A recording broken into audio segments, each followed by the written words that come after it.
something moving up in front of us. That's a berm. That's a berm. Right there, Greg. Get there. Next on Python Hunters. Look at the injuries to that animal. This dude is not happy. The hunters get struck, stuck, and splooged. Trying to uncover how a once-in-a-lifetime weather event This is not looking good for the berm. could impact the python population in the Everglades. Something was eating it alive. Burmese pythons have invaded Florida. To eradicate them, the state's issued 15 special permits to snake experts. And these men got permits 1, 2, and 3. Biologist Sean Heffleck has been chasing, studying, and breeding reptiles his entire life. I have never been afraid of snakes. Exotic reptile breeder and cop Greg Graziani knows his pythons inside and out. I got my first Burmese python when I was 12 years old. Python breeding pro Michael Cole has sold his designer color mutations for as much as $25,000. I've learned about reptiles the hard way. I didn't go to school for it. It was a passion. Now, these snake breeders are defending the Everglades.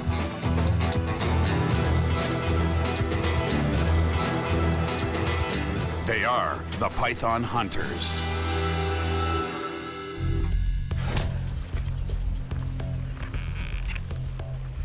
Recently, reports of python sightings have fallen off sharply. The hunters are investigating why. Hey guys, I got a berm. Bad shape. Oh man, something's been eating him. He's alive. Oh, he's very much alive. Look at that. Look at the injuries to that animal. Oh my, watch it. You got it? Something literally ate this while it was alive. While it was alive, couldn't get away. Wow. Dude, when I looked down, I thought it was a dead berm. Because all I saw was this portion of the tail. I don't know, it's been chewed on hard. I mean, big time, almost down to the bone. This animal had some spunk to it. Yeah, and when I grabbed it, it took off. How tough these things This are. is actually truly horrific. It is, but scientifically very, very interesting. I think this is an incredible find because we are doing research. This isn't about just catching them and removing them. We need to study them, we need to find out what they're doing. Nature does funny things, as you just saw. This python could have fallen victim to one of the Everglades' most notorious scavengers.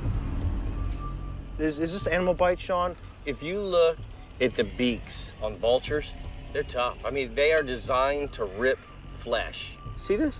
Boom. That's boom, a mouth. Yeah, boom, boom. that's chunks taken You out. know, just chunks after chunks. I will lay money that when this thing was cold in a catatonic state almost, Something was picking it. something just came up and was eating it alive.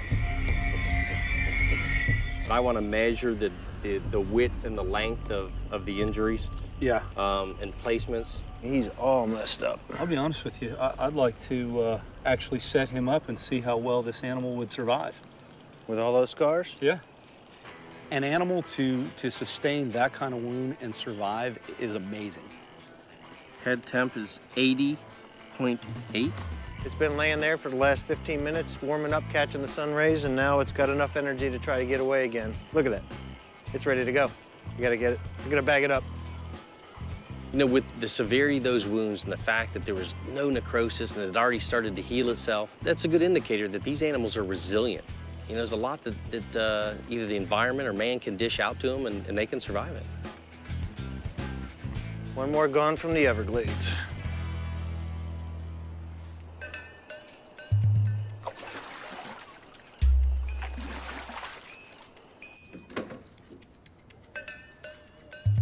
The injured berm will now get a chance to recover in Greg's lab.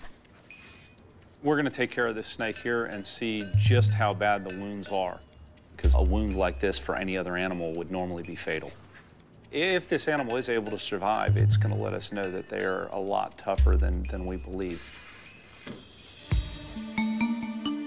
The Burmese python evolved in the full tropical climate of Southeast Asia. and it seems to have trouble adapting to Florida's colder weather. The difference between a cold-blooded animal like this Burmese python and mammals which are warm-blooded is this animal cannot regulate its own body temperature. It has to find sunlight during the day to raise its temperature. It will seek the sun, it'll get on hot rocks or pavement, and with the coloration on this skin being very dark pigmented, it absorbs heat extremely quickly, raising the core temperature of this animal. Once that occurs, this animal has the energy to defend itself, hunt, digest, and have its immune system work properly. Up until now, the South Florida Everglades has proven an ideal territory for the invasive Burmese python. It's kilometer after kilometer of hot, humid, perfect snake habitat. Originally from the jungles of Southeast Asia, the pythons easily travel through the shallow waters of the glades. Perfectly camouflaged, they can disappear into the grassy landscape, ready to ambush one of dozens of local prey species. The hunters want to know what left this highly evolved predator so defenseless that it could be nearly eaten alive. They have a hunch. Florida is experiencing some of its worst weather in almost a half-century, a cold snap. The coldest winter in 30 years means temperatures up to 20 degrees below normal.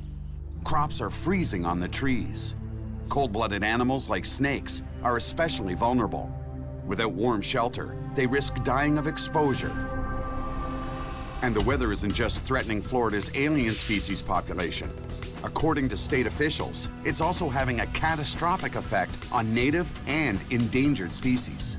We have 1,000 manatees that were killed. We found 100 crocodiles, American crocodiles, in their native habitat down here in the saltwater, edge of the saltwater, were killed. The bonefish, the beloved bonefish you go fly fishing for, dead by the thousands. We had to put a closure on snook and tarpon and bonefish. The cold weather's upon us. It's dipping down, pretty quick now that that's sun setting. We had animals out getting the sun, but once the sun gets off of them, it's just too cold, Sean and his son Thorne rushed to get their exotic animals under cover. For most of the year, Florida's climate is nearly perfect. Cold again. I gotta come inside. For animals that evolved to live in tropical forests, like the Burmese python. But the short winter here can be hard, and this one is the worst in 30 years. Cover the tortoises up, get them in their hay. Thorne grew up surrounded by cold-blooded creatures, a willing and able assistant sharing his dad's fascination with reptiles. They're from Africa, so they typically burrow down where the cold weather can't get to them at night. So we have to cover them up with hay and a blanket. Got them tucked in? Mm-hmm. Thanks, I appreciate it. Now everyone's speculating what the impact of the cold snap has been on the invasive Burmese python. They don't belong here. They're outside of their range, and the cold will kill them. It's going to be very interesting to find out how the wild population does. If I had to, make an educated guess, I'd say that they're going to lose some snakes, and the ones that do survive, it's going to put them in a bad way. The hunters want to find out how badly the pythons have been hit by the cold. They also want to test a controversial theory on Burmese python spread. A report from the U.S. Geological Survey suggests that these invaders could spread from South Florida across a third of the U.S. The hunters want to know if the cold can stop their spread. For if the pythons can't survive this, then there's little chance of them surviving further north.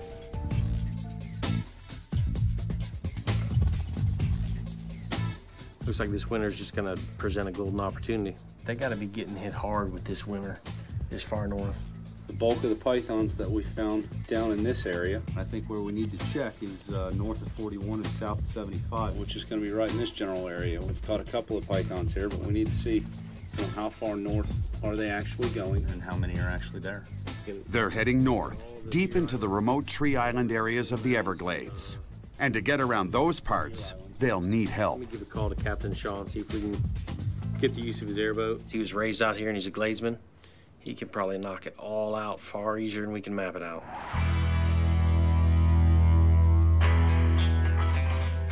For the guys, hunting in the ever-changing Everglades can be an adventure in navigation. So when they need a gladesman, they call on Captain Sean Heffleck. Gladesman's a person that has a desire and a strong love for the Everglades. There's no secret handshake. It's just more of a comfort level. You spend enough time out here and it really becomes a part of you. You know, I couldn't imagine life without it.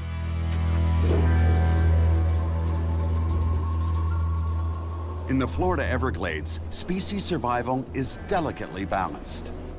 Here, animals and habitats rely on the water. It may span across 1.5 million acres, but it's only 3 meters at its deepest. The best way to traverse these marshes is by airboat. This flat-bottomed watercraft with a powerful engine is designed to skim the shallow waters. The hunters sit up high with a clear view of any wildlife. And when they spot it, this vessel can turn on a dime. Captain Sean delivers the hunters to a remote tree island area where few people ever tread. The hunters believe it'll have the ideal conditions for pythons.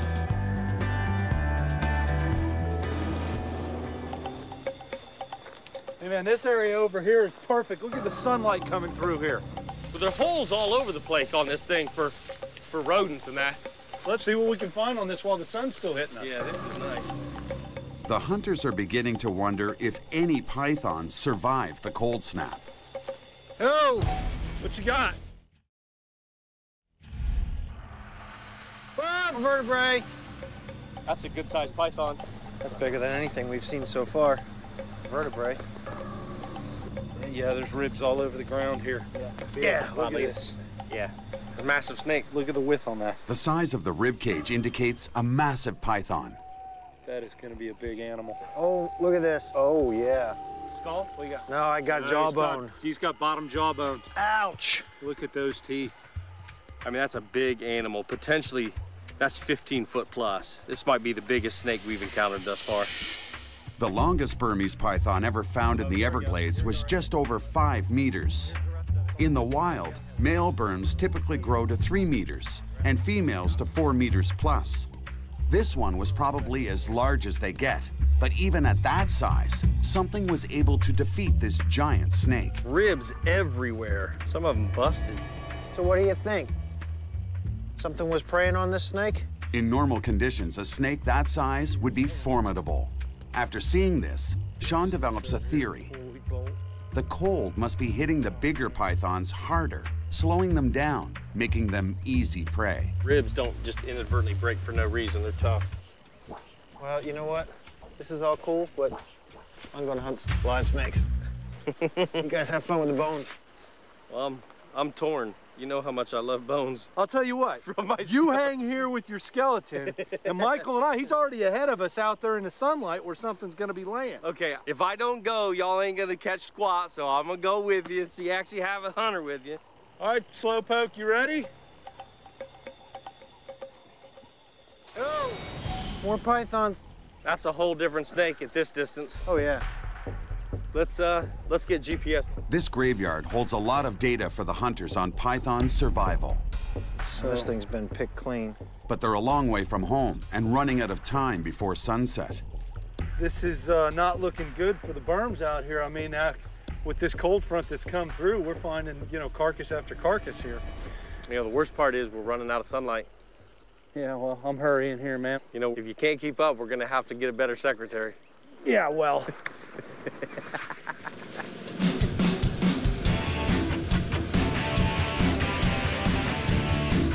The python hunters are adjusting their strategy with the cold temperatures. They're wondering where the snakes could have gone. And to find out, they're taking deep cover. Oh, dude, go back there. It's a whole big old pit. Maybe it's a... Wow, it's bigger than I thought. Sinkhole cave or something? Let's check it out. Oh yeah, look at that. What do we got? Looks small cave there. Oh yeah, boy. I love caves. Man, talk about a place where pythons could be hiding out when it gets cold. Scattered throughout the Everglades are islands known as hammocks. Trees have colonized the top of these slightly raised limestone shelves. Wow. Incredible. But the story is sometimes below the surface. You guys aren't gonna believe this. It's just wide open. It's a beautiful cave. You gotta get down here and check this out. Oh, this is awesome, dude. Oh, yeah. This is cool. Look at these roots. This is like back in time. Let's get some temps in here. All right, we're at 54 degrees there. So it's actually, you know, a little bit warmer down in the bottom of this cave. Now, I don't know how much body heat we're throwing off. What you're gonna find is that because we're underground, the rock, the walls, the dirt acts like a perfect natural insulator. This is prime real estate for snakes, man. You know, so if it's 30 degrees outside and it's 54 in here, it's over 20 degrees difference, you know, for the positive. So, you know, this makes for a great little micro refugia where they can get in and out of the cold and you know, wait for it to pass. So for those of us without the letters behind our name, can you define micro refugia? Yeah, I mean, micro refugia, you know, just like it sounds, micro, it's a small refuge. You know, it's an area where animals seek to take, you know, seek refuge and safety. So, I'm looking it up. Yeah, right. No. When we get above ground, I'm looking it up. I don't believe you.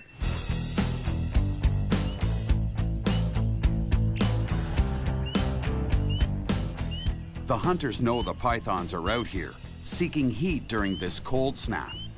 But they just can't seem to find them. They head out to the warm, rural roads, hoping their luck will improve. Oh, wait, snake! Where? Back. Dead. Came across the snake, thought it was alive, it was dead. It was kind of one of those, well, let's get, you know, the information anyway. It's a berm. Yeah. Damn it, this is a good size berm, too. That thing's been thumped and rolled on this road. With the cold, it appears the animal's trying to find as much heat as possible on the roadway. That's 10 feet, 2.5 inches. That's a good sized animal. Yeah, look how skinny it is. What you got, Tim? 69.9. 69.9? Yeah. This has been dead for a while. Yeah. On the ground, 69.1. That's more than 6 degrees below normal for a berm. Like all reptiles, pythons can't thermoregulate the way mammals do, so their environment determines their temperature. Oh, look at that. This snake was sick. We open up the mouth and we realize that it does appear to have some mucosis in there mixed with some blood due to the cold weather causing the respiratory infection in it. Look at that. You know what? It looks like that stuff's been coming out of its epiglottis as well. That animal's sick from the cold. And then it kind of turned comical on us because as we're getting measurements and everything, Sean says to Michael, you know, why don't you get a sex on it? Male, female, what we got? Typically in a live snake, you might get a little, you know, a little musk, but, you know, you get the hemipedal inversion, and that's that. You can tell if it's male or female, and you go on your way. I've never sexed a dead snake before. When I squeezed, it went. The musk gland just squirts right in his face. The odor coming out of that was horrific. I'm laughing hysterically and gagging at the same time. Hey, the best part is he did it to himself. He just squirted me in the face.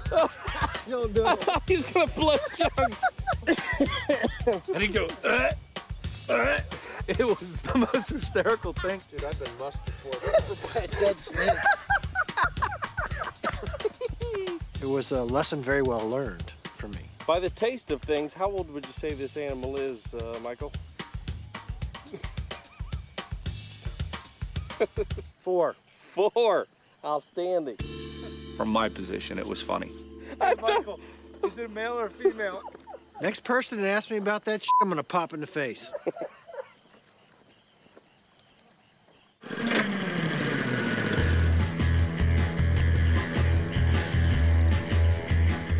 After being splooged, Michael leaves to get the stench off his face and clothes. Greg and Sean are heading out looking for python survivors.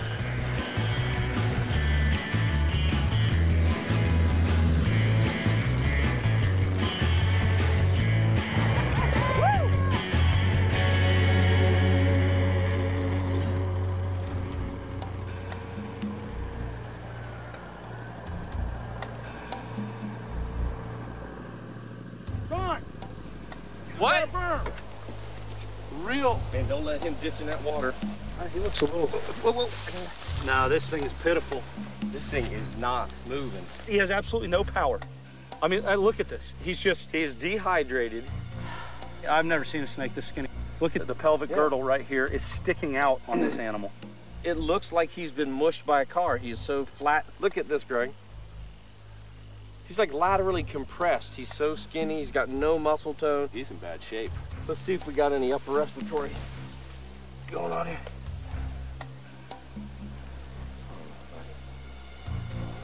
Oh, look at that. Look at this. Look at this. See that? Bloody mucosal. Oh, look. He's got a little bit of stomatitis right there. See that? Ooh, look at this. Look at that chunk coming out of the thing. The snake experts recognize an infection of the mucous membranes, a telltale sign of a depressed immune system and a fatal cold weather malady. Well, if that's the case, that's due to the cold. This is really an example, though, of what this extreme cold snap has done. Some of them got hit hard right away. Some of them have upper respiratories and other problems associated with the cold, and they're just fighting. We've never caught a python in this poor shape. I mean, we got a cold spell coming in right now. This animal. Nah, he would not be long for this world. Whether we caught him or not, he just wouldn't be around for very long. He's on his way out. With the dead animals we're finding, and with the really sick animals from that cold snap, our numbers just went to one side. We were looking at about 50-50 live and dead. Not anymore. Within the last couple days, we've jacked it way up. It's 68 off the head. This berm is cold now and will only become colder as the night wears on. You know, we need to get these out of here, but I hate to see anything suffer like this. No doubt.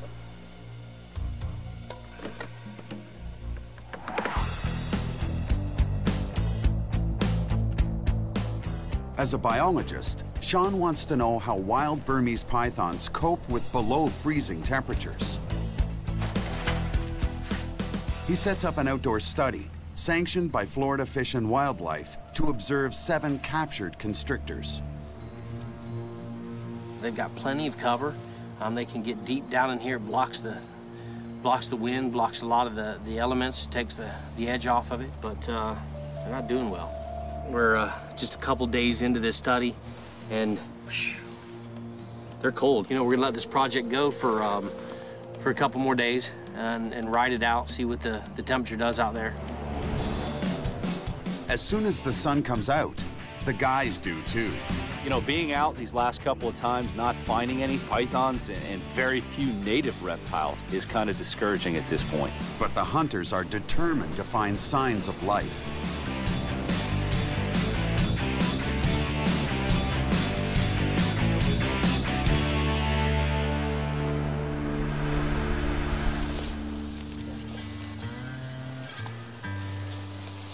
They know that morning is the best time to see any of the 29 species of snake living in the Everglades. Slip on that, and you're 3 hours from somebody who can sew a testicle back on. Even one of the 4 venomous species. Snake? Yeah, you got him? You got it. There we go. Hey, little buddy. Oh, wow. Is that a black or a blue? You ever talk about the brown-nosed, blacks? Yeah. This species isn't venomous. The black racer is one of the most common native snakes in the Everglades, but this one's in trouble. Yeah, feel it. It's almost impacted right here, though. Same species. Feel that, Sean? Wow, that's hard. Isn't it? I'm telling you, if we don't clear that, this animal probably won't survive. Snakes can swallow prey up to 4 times their own width, whole. Digestion can take days to weeks and requires an incredible amount of the animal's energy. Intestinal impactions can occur when conditions are poor and can be deadly. Yeah, there's a lot of liquid coming out. I'm just gonna let him go. I'm gonna let the probe out for a second here.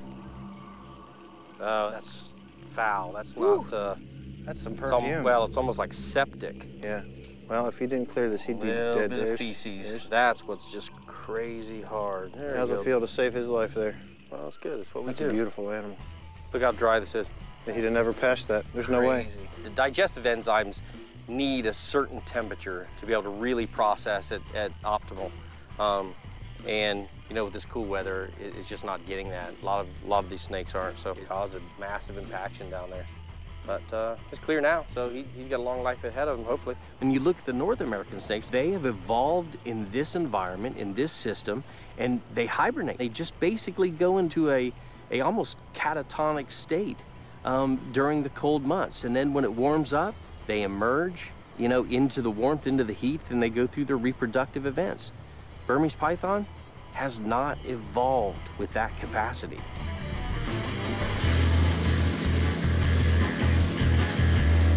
The Everglades is surrounded by a rough, dense terrain, a protective habitat for many wetland birds, mammals, and reptiles. The perfect place for opportunistic predators like pythons.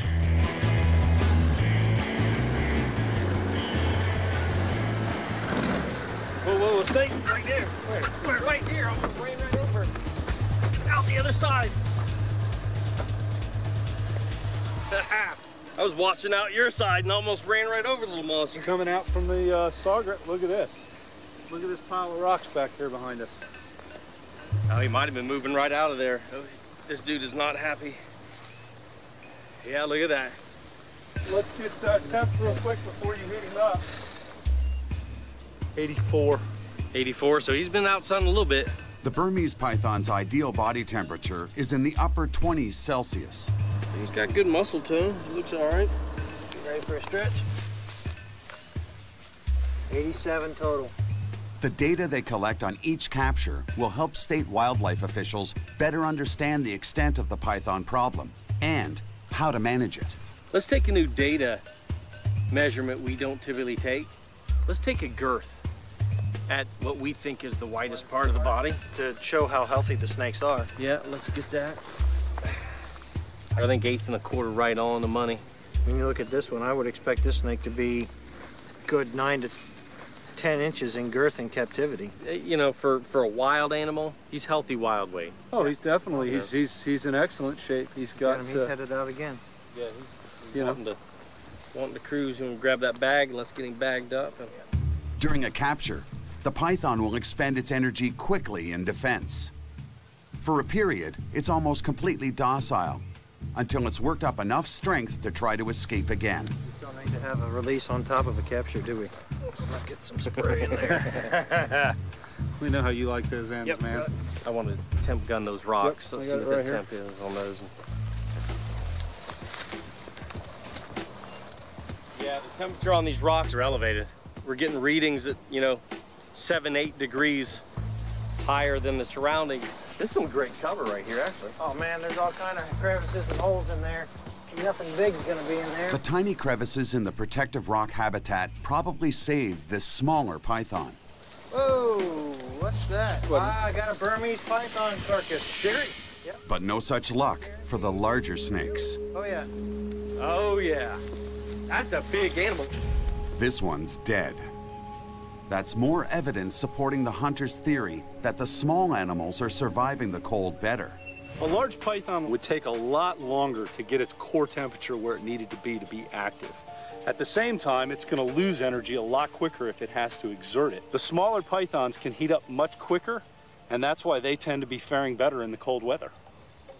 No doubt. Look at that. Still got a little bit of flavor, huh?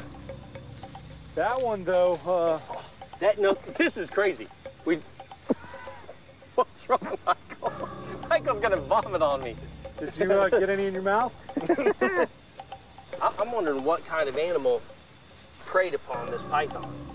This is a large python. I'm guesstimating this python to be 14 feet or so. It's about as large as wild pythons get. The bigger they get, the bigger prey they need, from rats to rabbits on up. They are efficient predators, digesting everything but small amounts of hair from their victims. Deer? Right by your foot. Look at that. What is that? Right here. Is that deer? No, it's not deer. It's wild hog. Hey, there's more of it over here. Whatever, if that makes sense, because this was a large animal. Look at all this. Yeah. He ate something as large as a wild pig down here. This animal needed to get a lot of sun to help digest that meal, which is going to make him extremely sluggish. It's going to make him very vulnerable. Right, but what's the one animal that's really common in this system that can bust and crack ribs of a 14-foot plus python. Those are the gators. Those are the gators, no doubt. No doubt. Meet the giant python's match, the American alligator. It's the apex predator of the Everglades, numbering in the millions.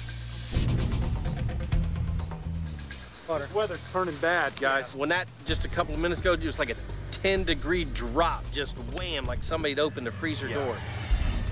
The hunters have to get out of here before the storm arrives.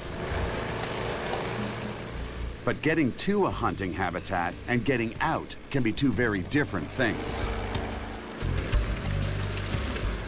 All right, I'll push.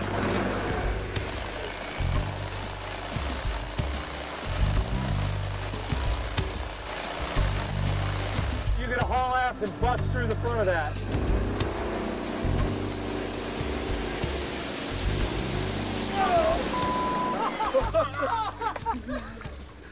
Oh, my boots were stuck under the muck.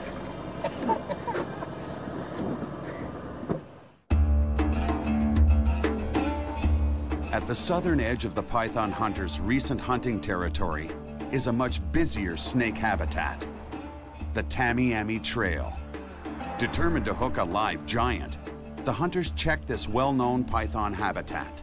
At dusk, this is where cold-blooded creatures lounge around the asphalt to absorb the heat from the day.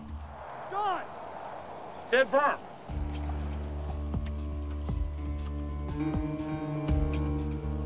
It used to be a berm. Now it's a coiled corpse. This is a prime example of what's happened during this cold snap and these freezes because it's coiled up tightly, trying to get some sun, trying to warm itself up, I presume, and it just didn't make it. We can get a fairly good idea of the size of this snake from doing simple morphometrics. You know, you take the length of the skull and then you extrapolate to the length of a wild snake, and we can cross-reference that with other information we have. Sean's calculations put this snake at just over 3 meters. Definitely check out the teeth on this, though, up close, which is really cool. Yeah, no, it's got a fair set of chompers there. If you were a marsh rabbit or a wood rat, you know, that's the last thing you'd want to see coming at you, but if you saw that, it's too late. Oh, yeah. There you go. That's the good stuff right there. A lot of the intestines and that are still here. You can see the fat deposits. So look at this. Look at this. Yep. Yeah, this was a healthy one. He just wasn't able to find refuge. Yep. So this is another victim of the weather. Yeah, it's got to be. I mean, this, you know, nothing killed this, nothing tore to pieces, nobody ran over it. This python's warming move has backfired. Positioning itself near the pavement actually exposed this big beast to the elements, freezing it in its tracks. Our theory that smaller berms, they possibly doing better. Here's a good-sized animal, plenty of fat stores. You know, it didn't make it. Thus far, I think our hypothesis is, you know, holding up. We'll see as the days go by. The hunters have discovered when it comes to pythons surviving the cold, size matters, but they're still not sure why. We're good to go. Let's find a live one now. We've caught live ones since the cold snap, and we found dead ones. So the population's certainly not knocked out of the ball game, but it's probably knocked back a bit.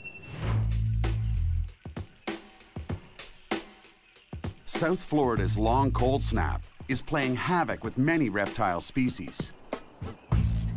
All right, this is really interesting here. We found a yellow-bellied turtle laying eggs in the front of the facility here, and it was the wrong time of year. She laid them in November. Now, being that these guys are normally born in the spring to summertime, being born in the wintertime here and the strange weather that we've had, this would have probably been a 100% fatality rate for these little turtles. So I went out, I dug up the eggs, and I incubated them. And I've never incubated turtle eggs before, so it was pretty exciting for us. And here, we've actually got one out already. These are the last two stragglers right here. We've got one still in the egg here. And normally these turtles would hatch underground. And then these little guys would have a huge trek through the pasture back to the water. And if you can see the tip of the snout, you will see the egg tooth right at the tip of his nose there. It's a very light colored, and it almost feels like a little shard of glass All of the reptiles that hatch out have these little egg teeth, and that's how they cut through the eggs. So we've been lucky enough to get 9 out of the 12 to hatch, and we'll raise these guys up to about 3 or 4 inches so they got a better chance out there in the wild, and then we'll bring them down to the local ponds here on the property and turn them loose. So it's a great story, great ending for these little turtles that wouldn't have even had a chance. Cold-blooded animals are completely dependent on their environment. But Greg's been amazed before by the python's ability to bounce back from a freeze. We used to do years ago, and we don't anymore for euthanization, is actually putting some of these reptiles in the freezer. And we had an injured python that I put in the freezer for 8 hours solid.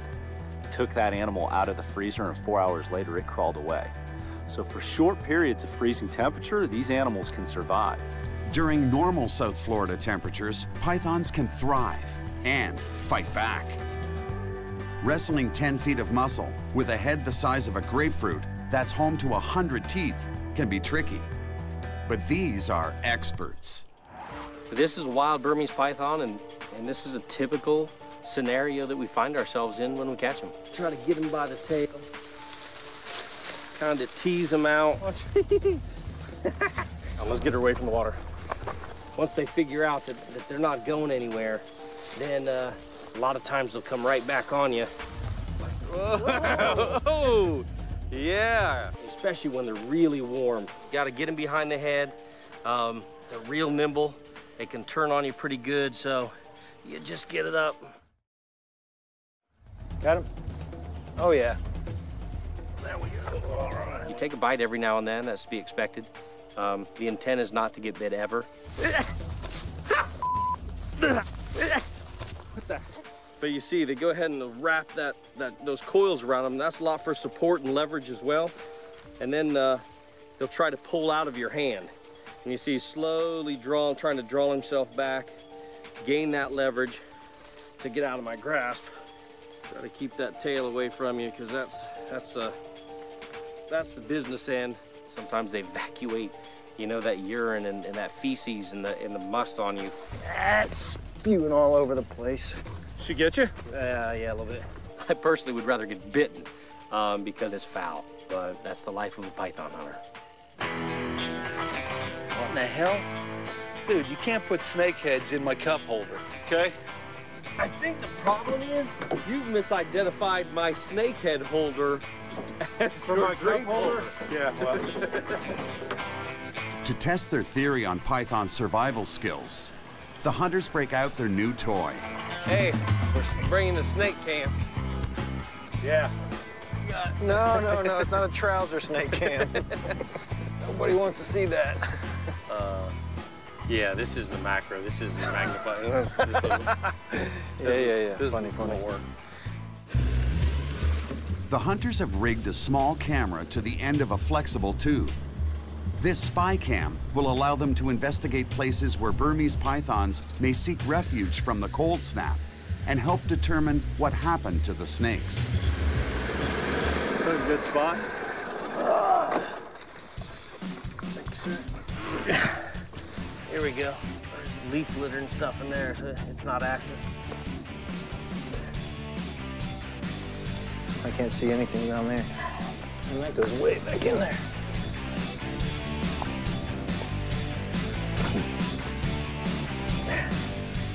Anything in there? Burrow looks like, and it's all cleared out.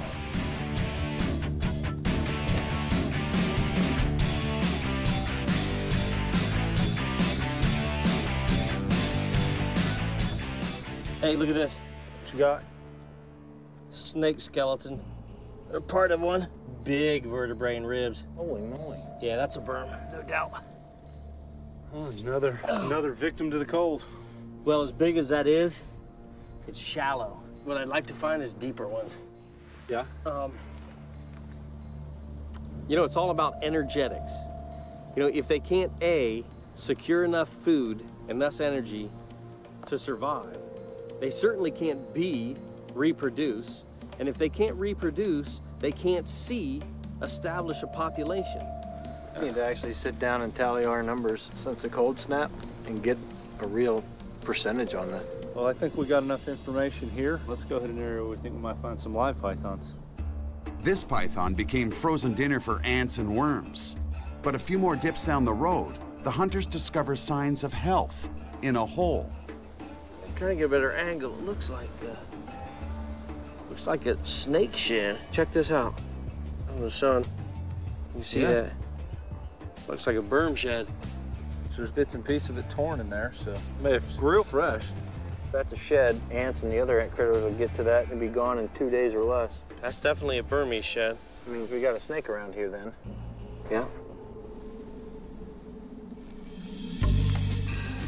Finally, signs of life. After finding a freshly shed python skin, the hunters know there's a live snake in the area. Turtle eggs. Matter of fact, you can see where the nest was dug up. Turtle egg shells around it. That means there's definitely Burmese python food here because, you know, raccoons, possums, they're eating the turtle eggs.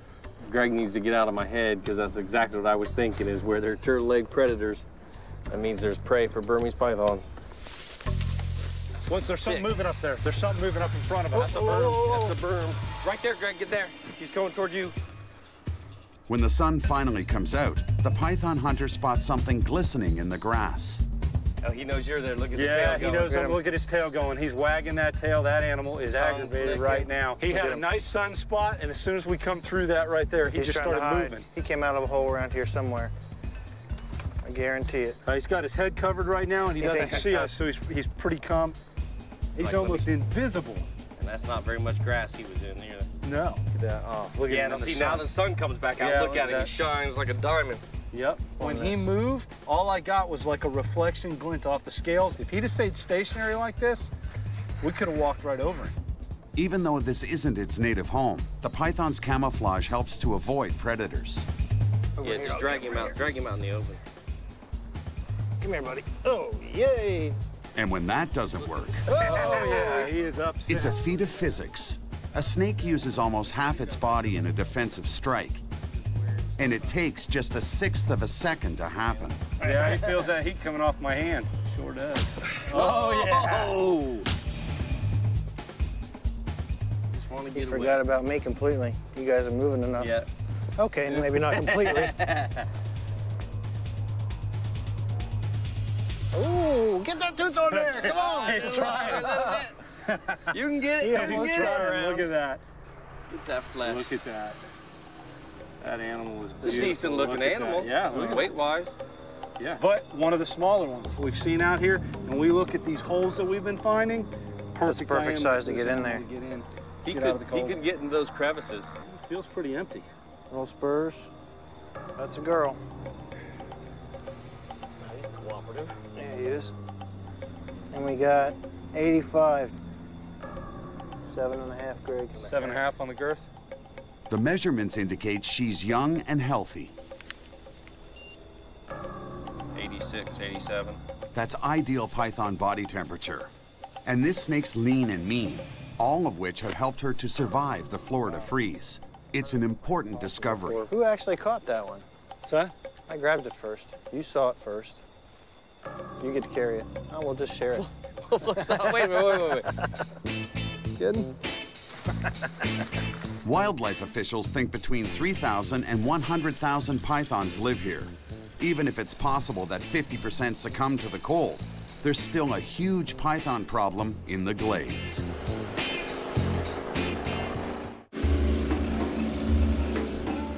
Greg's hunting style is a little different than mine in that he doesn't catch as many animals. Bandit right there. Stop. Heavy water snake right there. Stop right down on the rocks. We're both go-getters. You know, if anything, we're racing each other to the snakes, and you know, it's a friendly knockdown, drag out to see who gets there first. Holy cow! Look at that gator. Jesus. What a kick! Come on, get in there, son of a bitch.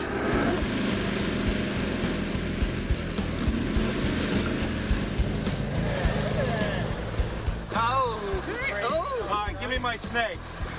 I got this fair and square. Fair and square, you bailed out of the boat on me. Look at that gator. Look at that. You didn't see the gator? Yeah, I saw the gator.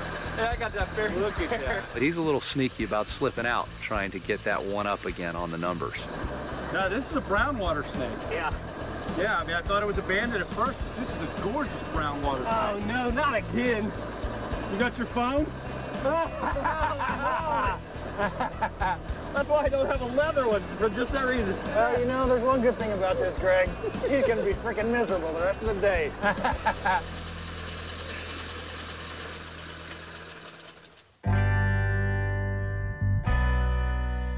The sun is back in Florida, and temperatures approach near normal. But after almost 2 straight weeks of lows below 10 degrees Celsius, the coldest winter in 30 years has killed thousands of animals in the Everglades. At Sean's place, his wife Jen and son Thorne get their exotic animals out for some much-needed basking. Meanwhile, the python hunters try to turn their data into conclusions. We're subtropical, and that's the tip of Florida. These animals have evolved and come from Southeast Asia, which is full-on tropical climate. The farthest north animals we found are in very poor condition, and now all the way down into the south. We're finding just as many dead animals as we are live ones now after this cold front has gone through. Extended periods of cold is a death warrant for them. Sean knows firsthand about the effects of cold on pythons. He conducted a series of state-sanctioned cold weather experiments on the serpents. Well, it's colder than snot out here. That's what I found. But you know, it's the morning of the 4th day. There's absolutely no response. I don't see any breathing. 26, 27 degrees. That's head temp on this animal. They are icicle cold. Magnificent animals, but they just can't take sustained cold like this. 6 of the 7 snakes perished in the cold. The 7th died later from a resulting upper respiratory infection. I don't see how all this talk about them making their way up to Georgia and the Carolinas and then to Virginia and on up to Washington has any merit at all. So you're saying we're not going to have pythons crawling across the White House lawn in 10 years? No, not at all. Don't believe they're going to be crawling across the governor's mansion's lawn in Florida or Georgia either. The very southern tip of Florida is the only thing that's going to support these animals. These respiratory infections with their immune system down could take months to take its toll on these pythons, so we got a lot more data to get out there and collect. But these giant snakes have also shown an incredible ability to battle back. I think they're resilient. I think the fact that we are finding, you know, a number of them still alive means that they're not down and out totally. We found that one Burmese python that got into that cold state, that catatonic state, and those vultures just, you know, picked a 15-inch by 4-inch chunk of meat out of that thing. As part of a fully sanctioned experiment, Greg took the python back to his reptile facility. There, he enlisted his son Lane in helping with its recovery. They gave the ravaged wild Burm water and a warm, dry spot to recover from its wounds. I'm gonna pass it off to you, all right, Lane, so I can inspect the body on this guy again. Still acting like that wild Burm. Can you get him under here? Slide under my hand. When Lane's at school, he's got such a reputation for dealing with wildlife. Tell me when you got him. That any time they've got a snake or something in the playground, they call him out of class to come catch it. All right, look at this.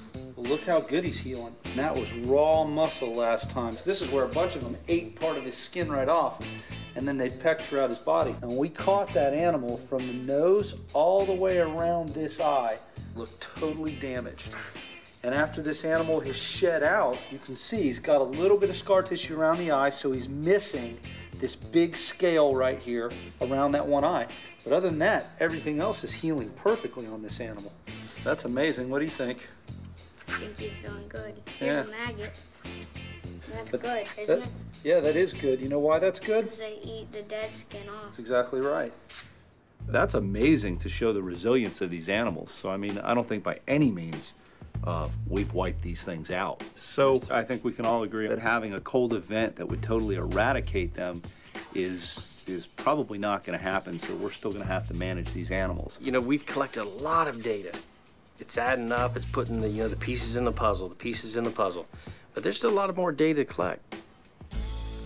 You know, as strange as it sounds, it's really a dance between us and the python.